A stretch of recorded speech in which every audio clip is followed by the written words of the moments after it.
গত 15 বছরে অনেকেই অপসাংবাদিকতা করলেও এখন পর্যন্ত কোনো ইউনিয়ন বা সংগঠন তাদের বিরুদ্ধে শ্বেতপত্র দেয়নি। রোববার মিট দ্য প্রেস অনুষ্ঠানে এমন মন্তব্য করেন তথ্য ও সম্প্রচার উপদেষ্টা মাহফুজ আলম। তিনি জানান, শীঘ্রই সাংবাদিক সুরক্ষা অধ্যাদেশ জারি করবে সরকার। আর প্রধান উপদেষ্টার প্রেস সেক্রেটারি বলেন, নির্বাচনের আগে অপতথ্য ঠেকাতে ভুইফোর ওয়েবসাইটে নজরদারি আরও বাড়ানো হবে।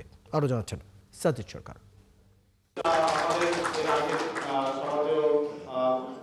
ঢাকার প্রতিবেদকদের সংগঠন রিপোর্টার্স ইউনিটির আয়োজনে সাংবাদিকদের সাথে মতবিনিময় করেন সম্প্রচার উপদেষ্টা মাহফুজ আলম।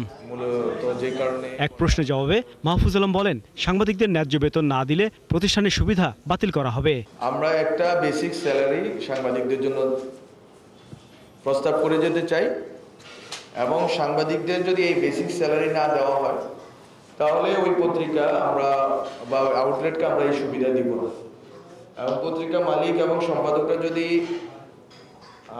ইমিডিয়েটলি যদি এটা বাস্তবায়নের উদ্যোগ না নেন তাহলে আমরা এই সংস্কারের দিকে যাওয়ার ক্ষেত্রে অবশ্যই পুনর্বিবেচনা করব।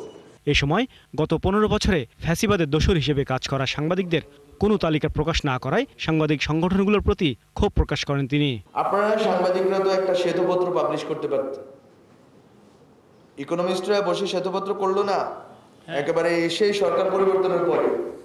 আজকে পর্যন্ত কোনো সাংবাদিক ইউনিয়ন, ফেডারেশন, সমিতি কেউ আমাদেরকে বলে নেন যে একটা শ্বেতপত্র গত 15 বছরে যারা অপসাংবাদিকতা করেছে, যারা এই দেশের জনগণের বিরুদ্ধে সাংবাদিকতা করেছে, গুম খুনের সাংবাদিকতা করেছে, গুম খুনের পক্ষে সাংবাদিকতা করেছে।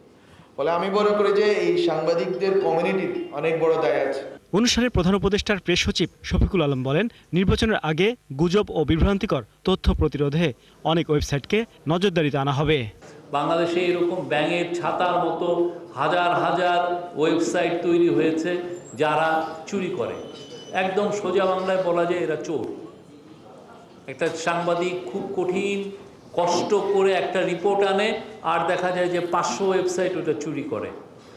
এইটা তো আমরা চাই না।